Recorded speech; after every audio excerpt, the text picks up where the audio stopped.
Hey, hello everyone, and welcome to the December session of the ECF Academy. Today we're going to look at some of the material in the content for December. Obviously, normally we have the last Saturday of the month, but I didn't think you'd appreciate having that on Christmas Day. So you may have not had time to go through all the material. So I'm going to show you one game, and then we're going to do some of the puzzles. But please do message me privately your answers so you don't give them away. And the rest of the group, I'm going to be keeping an eye on people joining because not everyone's here yet. Okay, so let me just share my screen. You can let me know in the chat how much of the content you've been able to get through so far. Like I say, I'm not expecting you to have got through it all because we're doing this session a little bit early because of Christmas. Okay, so I want to show you a game which I remember watching live, and it's Anand against Carlson, 2013, in the World Championship match. It's game number 9. So let me just get to the important parts.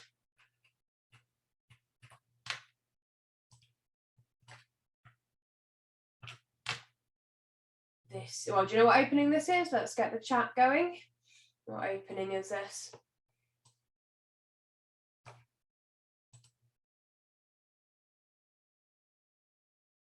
Anyone? Yeah, Nimzo Indian defense. Well done if you got that. Perfect. So, not going to talk too much about the opening. Just get to the important points in the game. So this position's been played before for their World Championship match, so nothing new here, and it was obviously all preparation.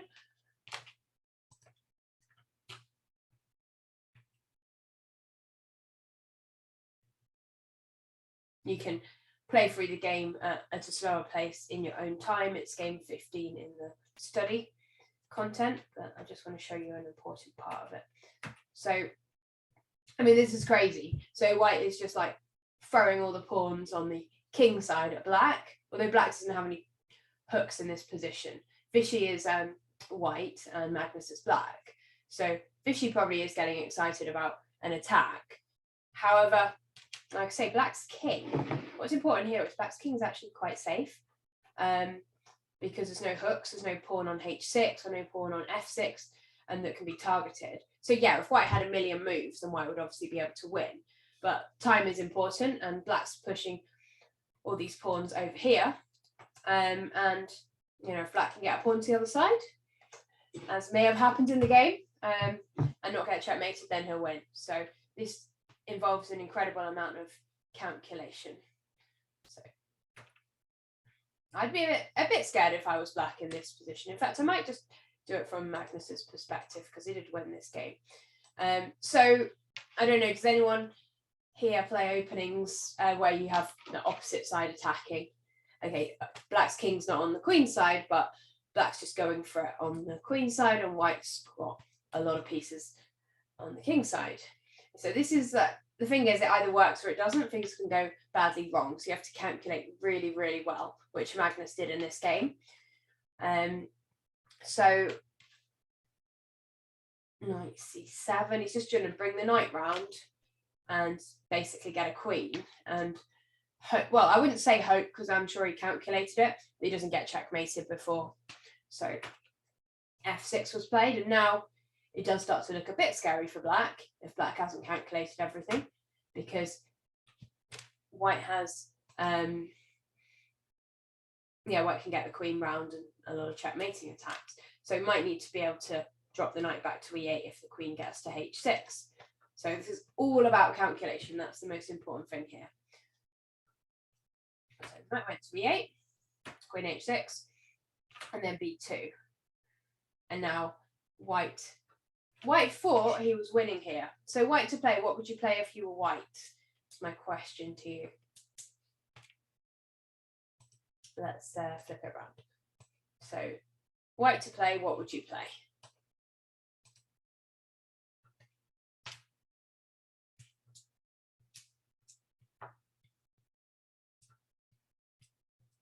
Just some suggestions, please. Try to calculate.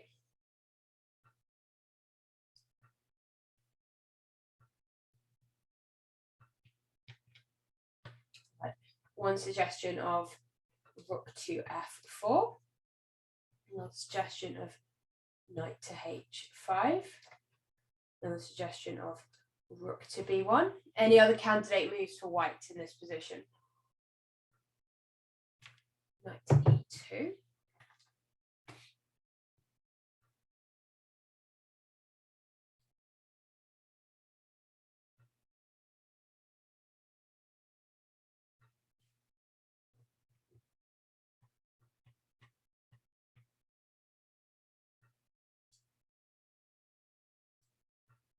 Okay, well, let's have a look at those. Oh, we've got one more come through from Theo. Bishop e4, wow. Bishop e4. Maybe give me some of your calculation. Yeah, Vichy did play rook f4, and he'd missed something right at the end of the variation. So, e4. I think I just take it. What are you saying? Knight takes. Well, I'm about to get queen, so I'm not getting checkmated. So wouldn't I just go here? We've got queen a1 coming, and then queen takes f1. I think that's just winning for black. Okay, so knight h5. I think I can take it. What's your idea there, Charlie? Give me some more detail. So we can't get the bishop onto this diagonal. If we can get our bishop onto that diagonal, it would be very dangerous / winning. But this is not possible, and nor is that.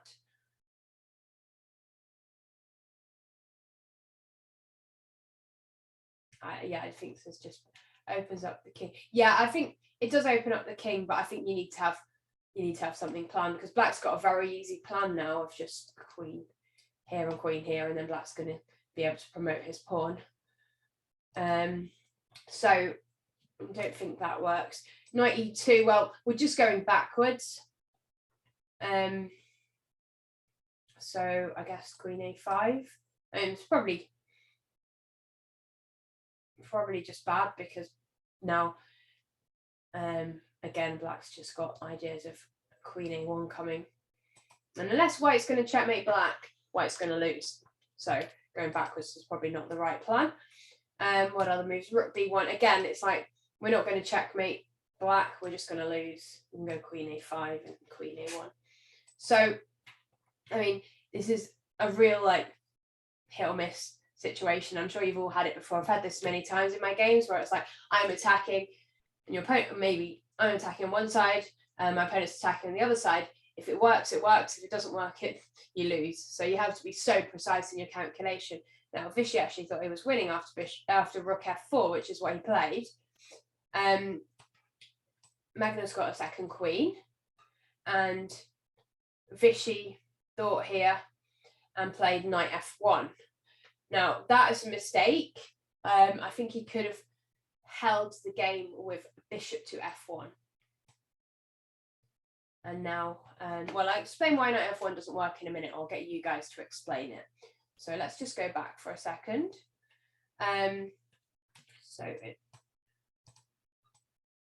Let's flip back to Magnus Carlsen's perspective. Now, don't say it to everyone, but what do you think black should play here?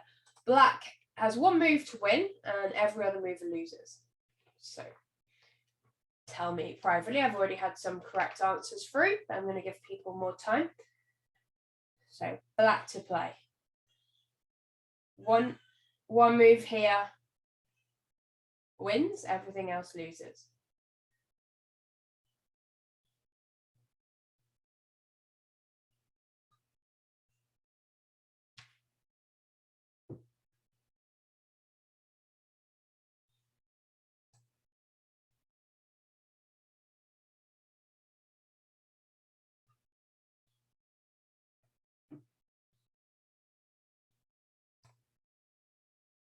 Okay, so the correct move here for black to win is queen e1, which means after, I don't think anyone wrote this to me in the chat, but it basically means after white's move rook h4, well, what can black play now?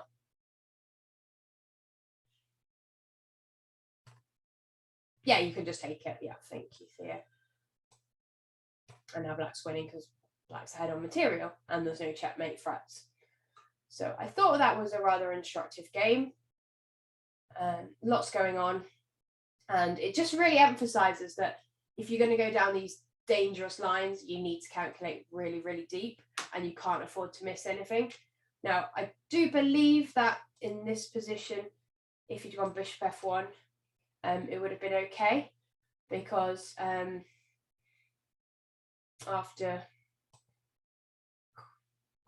we can't go queen e1 anymore with the idea of queen takes rook because the knight's blocking.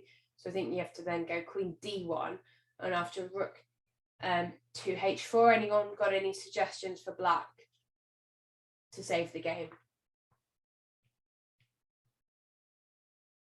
I think it's only saving the game. I don't think it's winning, but lots of people got it right. Well done. If you found queen h5. So you just have to give the queen back. And I still would be a bit scared if I was playing this for black, because we're not going to be any material up, and it does look like white's throwing everything at us, but we're okay. We survive and the game goes on. Yeah, and as Theo said here, we have to play bishop f5 because we have to defend h7. And the game goes on, but it's probably about equal. It's not winning by any means. So if you're going to go down really, really deep lines, then you have to really calculate what you're doing. And in this game, Vishy had worked this out from he'd worked all this out, I think, very far in advance. He just forgot about this move queen e1. He thought he was winning, and he lost the game. So I thought that was quite instructive. Right, let's do some puzzles. Now, if you've already done these, then I guess you'll just have to see them again. But we'll go through. Obviously, we've got level 1, 2, and 3. So we'll go through all of them because we've got different standards here. Please just message me privately and don't just tell me one move. I want the full variation.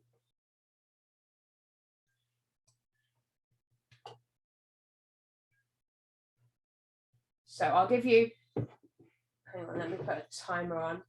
I'll give you 3 minutes to give me the full variation.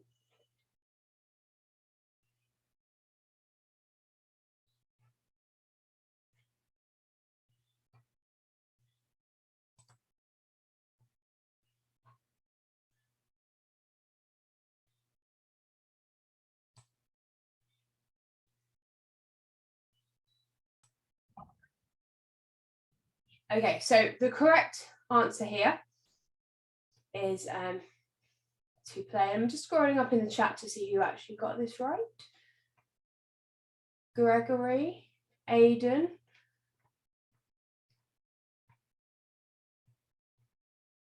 That might actually be it.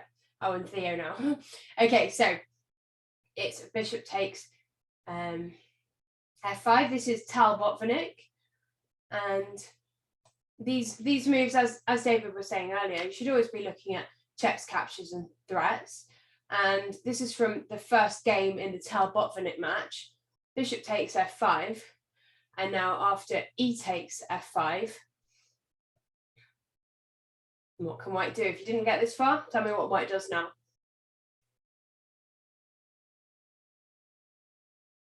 This is a very instructive game. Yeah, e6, well done. And now bishop takes e6. Now, what's the move for white?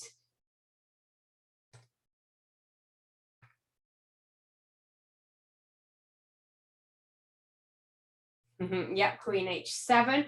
And before you played all this, you had to have calculated what happened after rook g7, because that looks like it holds, but it doesn't. Good, queen takes, g7, king takes, and then knight e6. So that's completely winning for white. And like looking at all the checks, captures, and threats, is good. And as David said earlier, bring all your pieces to the party. It feels like white's doing pretty well. But then from black's perspective, black might think it's okay, I'm defending. So we need to bring some more pieces in. And by bishop takes f5, enables this pawn to get into the action. Why not knight takes g6? What does it do? I just take back. So what are you thinking to do now? Queen h2, you mean queen h7, but I'll just block with the rook. There's no fancy tactic this time. And black's probably doing quite well there. Okay, so if you manage to get that right, you can give yourself a point. And let's move on to the second tactic from Tal Botvinnik. Okay, what should white play here? Suggest a way for white to develop his king side is the question. So it looks like white's doing well, but his king side looks a bit, what's the word, a bit rubbish. So we need to do something. And remember, in any game, you need to think about your worst placed piece and how to improve it. And here, white is trying to improve the king side. So I'm just looking for a suggestion. Here I only need one move. And maybe an explanation, if you can, about why it's a good move.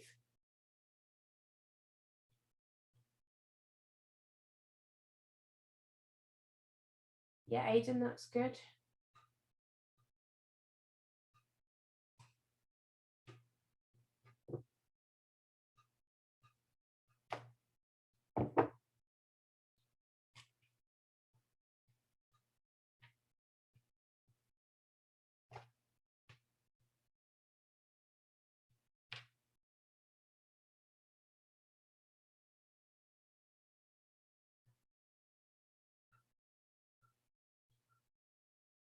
Theo, there's a reason why that move's not so good, but we'll go for it in a moment. See if you can work it out.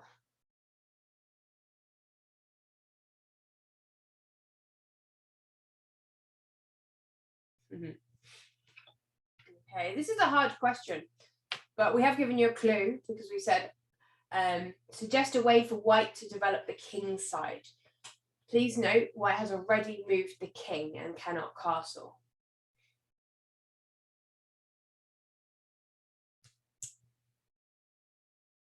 Yeah, well noticed, Theo. Okay, so I've only actually had one correct answer through. No, I've had one from Gregory and a good explanation, and I've had one from Aidan. So anyone else want to make a suggestion?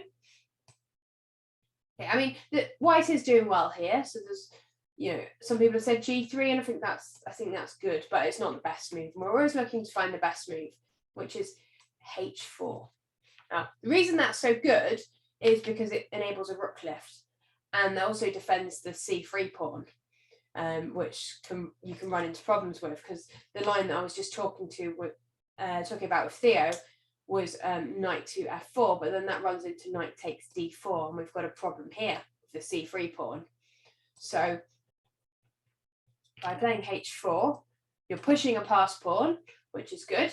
If the queens come off, it's going to give you a big advantage in the end game, and it prepares to swing the rook round. So very well done if you saw that. It was quite an instructive move. Okay, let's move on. Here, white is winning from a positional point of view. What is the most clinical way to continue? So white is winning. There's lots of good moves here, but we're looking for the best way to continue.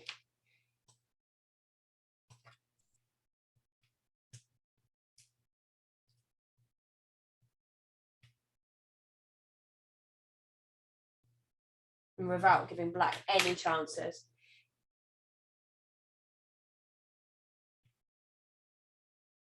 This is the last from the Tal Botvinnik games. Give you a few minutes. Remember, these ideas are really good to see because you can apply them in your own games.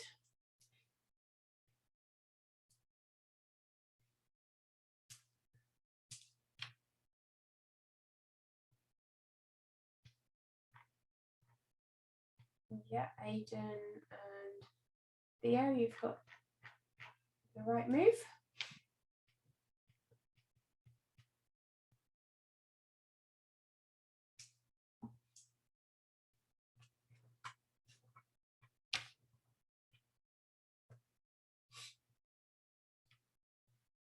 It's very easy when you're in a better position to give your opponent counterplay. So we're looking for a way to continue the game without giving your opponent any counterplay.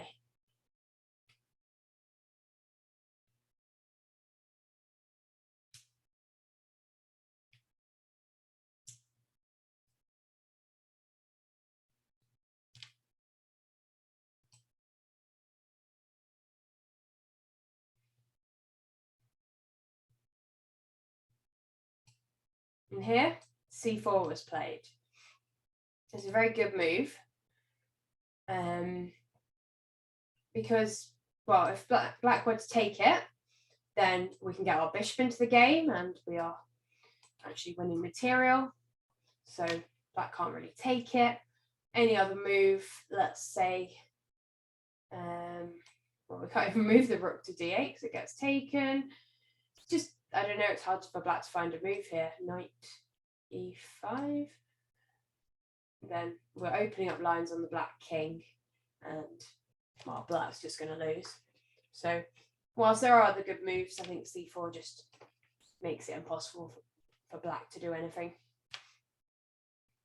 Okay, we're now going to move on to some Fischer-Spassky puzzles. So let's start with this one. How did Fischer put pressure on the black structure and increase the scope for his bishop? So we're looking now at how to put pressure on the black structure and increase the scope for his bishop. So we're not looking for winning moves or anything, we're just looking for good moves, and you're guided there by the question.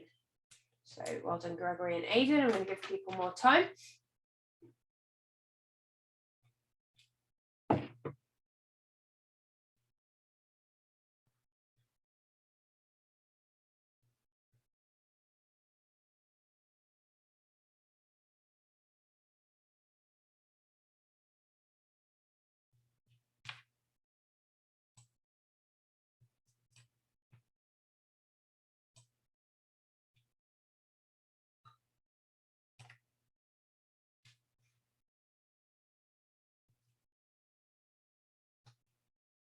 Keep looking, Theo. There's a better move. Yeah, Bodhana, that's good.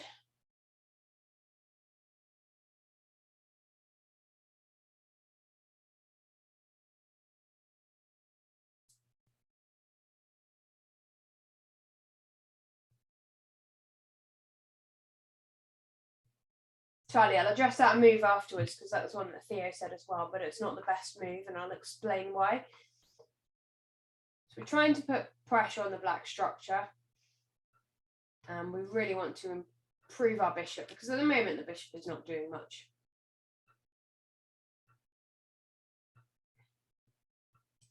Yeah, well done. It's e4. Now that's good. And I'll explain why in a moment. Let's just look at this move that's been mentioned by a couple of people, bishop to g4. Obviously it attacks the pawn, but what if black just goes queen e7 and then black's now threatening to play e5 and that pawn's no longer weak. So that move doesn't really do too much. But the best move is e4. If black were to take it, for example, then we, well, obviously it creates a weak c4 square, so we can, well, we've just sacrificed a pawn, so probably rook c4 first, but this bishop's going to come into the game and be a lot more powerful. That's got all sorts of weaknesses here, here, and here. Black just ignores it with a move, let's say, queen to e7.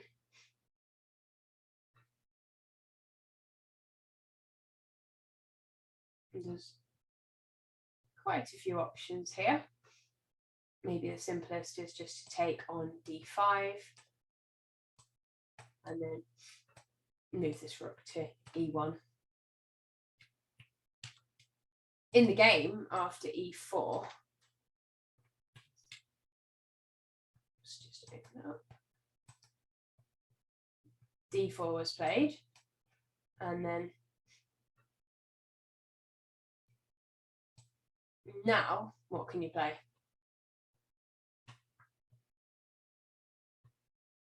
You can move, well, you can move the bishop to c4, but f4 is even stronger. And that's what was played in the game. And now it feels like white's getting loads of play.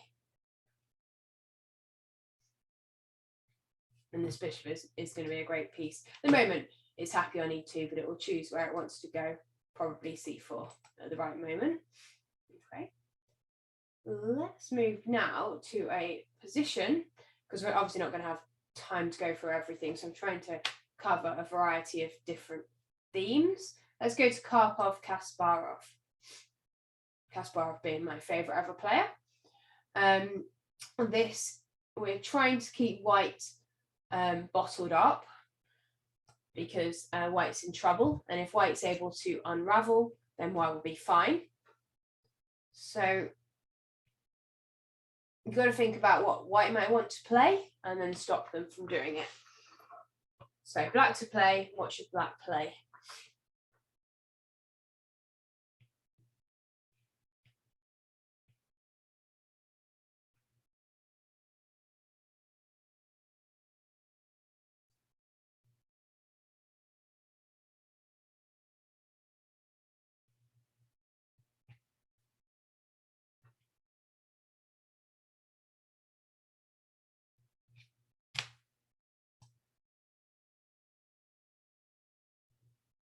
I'm sure you've all had games like this where you're better, you're doing well, your opponent's under loads of pressure, and then suddenly you let them get back into the game because they suddenly start developing their pieces and you've not been able to capitalize on it.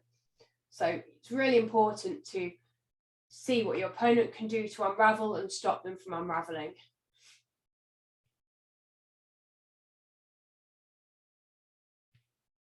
Yeah, that's good, Aidan. I think I'll put the candidate moves on the screen whilst we're thinking about it. So I've had a suggestion of this move. I've had a suggestion of this move. I've had a suggestion of this move.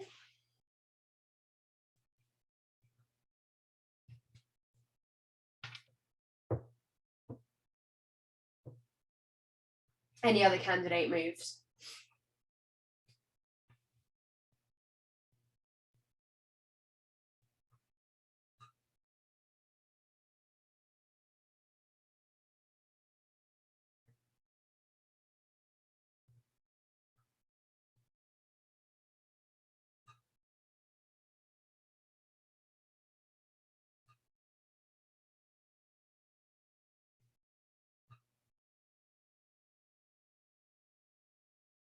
Okay, it looks like there are 3 candidate moves.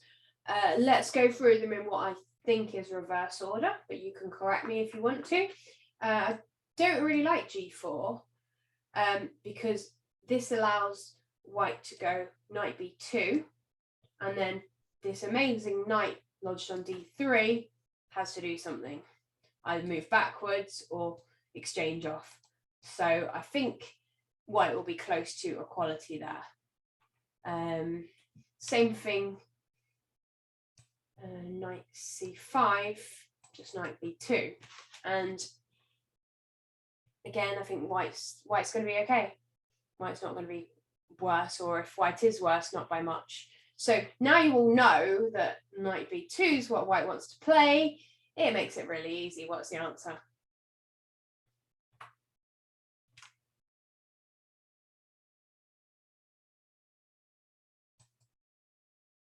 Yeah, queen f6, and it just stops knight b2. And then if you're white, it's really hard to find a plan because the rooks can't move, bishop really doesn't have a square, the queen can't move. It's just a horrible position. So if you can think about chess like that, prophylactic thinking, think about what your opponent's trying to do and stopping it, then you can just put your opponent in a really difficult situation. I mean, if I was white here, we just flip the board around. Let's just have a think. But if we were white, I mean, is there even a move for us?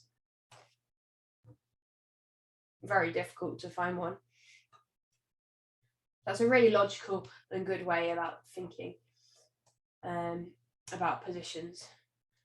Sometimes when you've got a good position, you don't know how to continue and improve your position. It's about stopping your opponent from unraveling. And that's exactly what Kasparov did here against Karpov.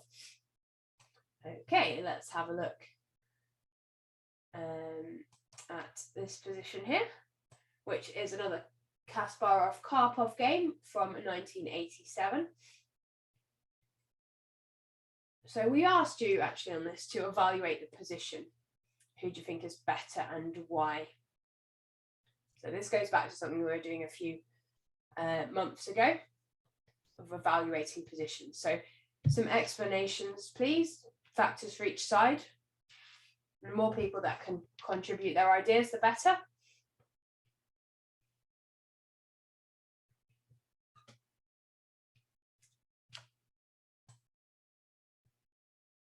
This position is actually black to play. This is, yeah, so it's black to play. I don't think it makes too much difference whose move it is, but it is black to play. So who's better and why? This is Kasparov-Karpov in 1987.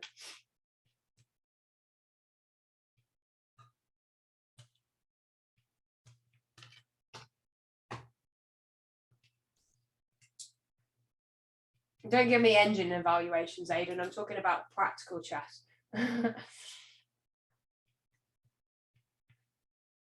So some features from white's position, black's position.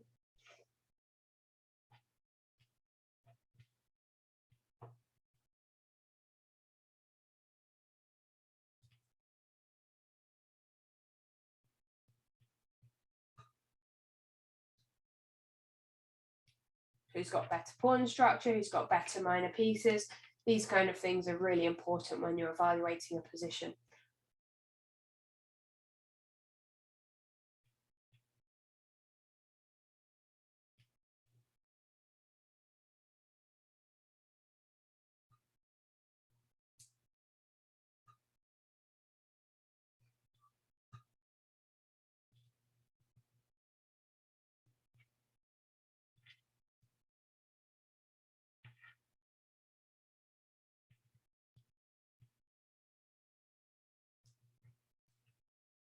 Okay, I'll just give you a bit of time. Please do type me your answers.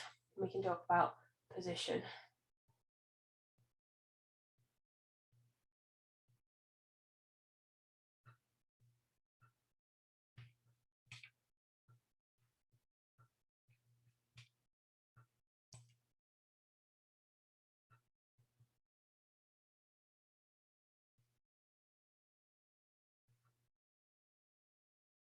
Okay, so I'm just going to read some of the comments that people have written. Some people liking white. Theo prefers black. Material and king safety are fine. Structure is fine on both sides. Black has better minor pieces on d6 and c5.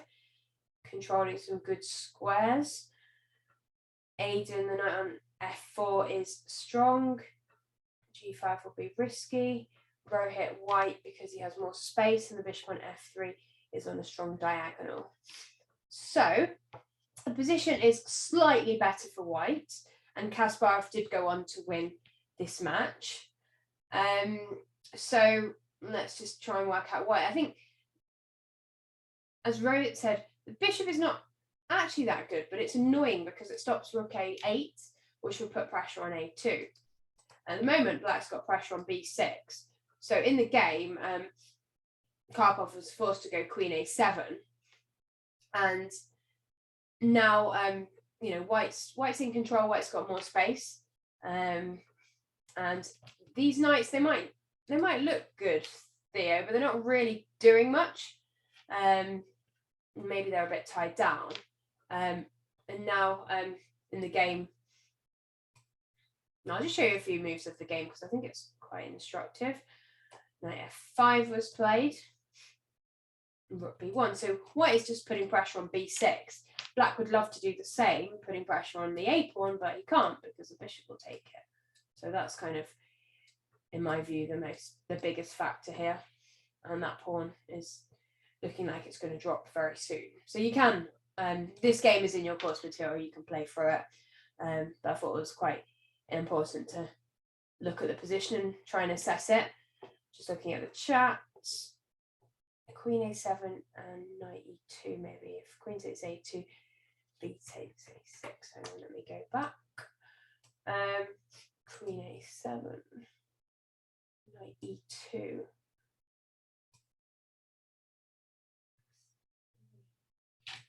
Takes.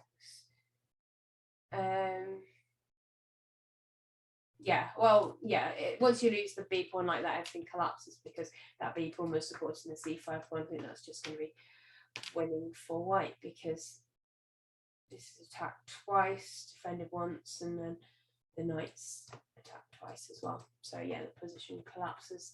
I don't think they would have played those moves, and that's why after queen a7, Kasparov went a3. Okay, great. Let's go now to Kramnik-Leko, because I like this position. White to play. How should white continue? This demonstrates another theme. So you're white in this position, and I'm sure you can all identify that white is better, but how do you carry on? And it's always the biggest decision in chess. How do you carry on when you're better?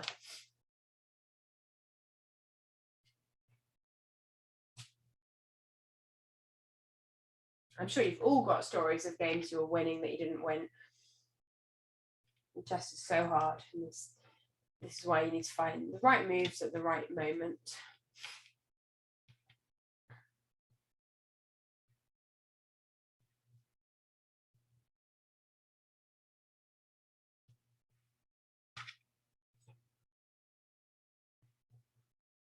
So what would you play for white here?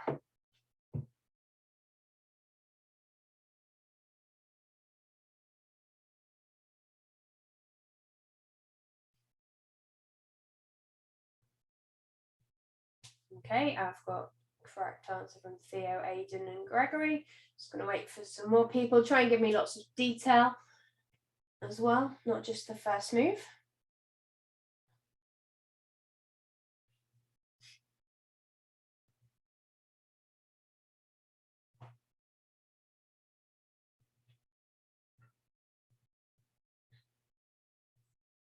And all the material in this month's, all the games in this month's material are World Championship games, and you can learn so much from these. Yeah, well done, Katie. That's good. Because once you've seen ideas from these games, you really can apply them in your own games. Yeah, good, Katie. Good, Humza.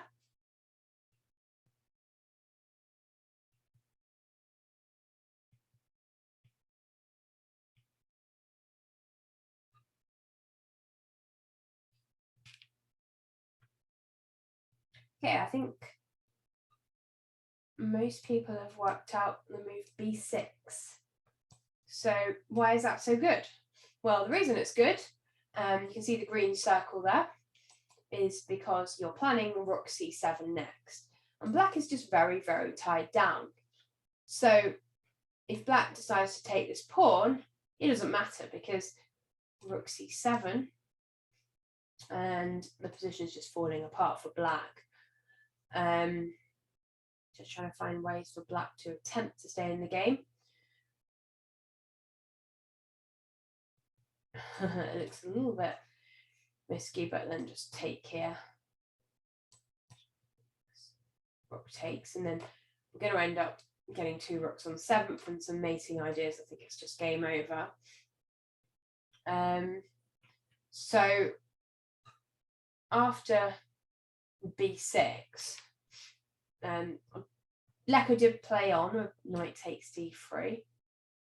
And then in this position here, after king takes d3, I think he just resigned then because there's nothing he can do. If he goes rook c8 now, What would you guys play?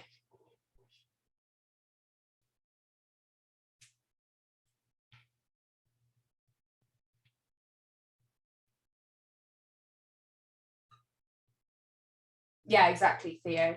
You can just take it and then move the other rook across. And annoyingly for black, in these lines, he's not been able to move the bishop because the bishop's tied down to defending f7.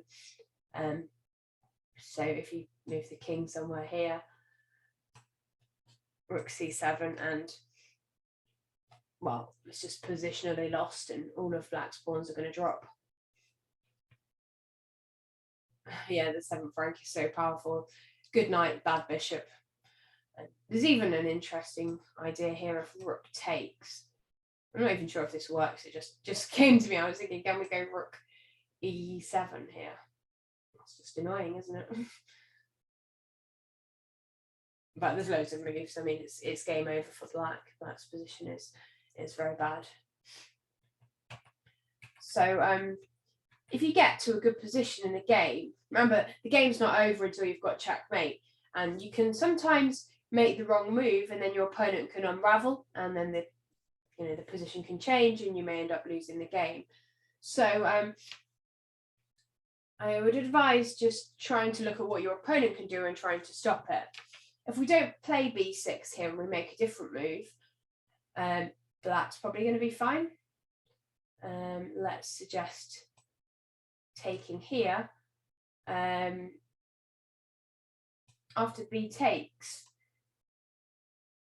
it looks like black's fine now, because obviously we've got some ideas here. The rook might be able to come to b8, and I can't see an easy plan for white in this position to even make progress.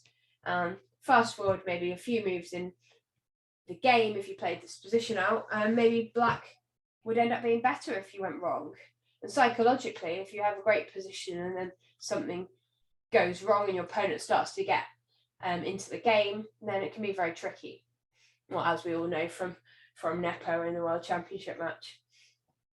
Okay, great. So basically, this month's material, I think it's really good and it's really great for your chess. So we've got loads of World Championship games, and then we've got puzzles at the bottom.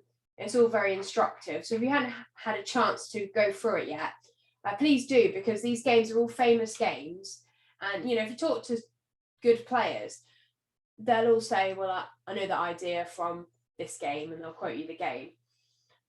So it's important to know your World Championship matches and tactics and ideas. Okay. Right, I hope everyone has a great Christmas. And we do have a Christmas quiz coming up, so I hope to see you at that. And yeah, thanks for joining today. Bye-bye.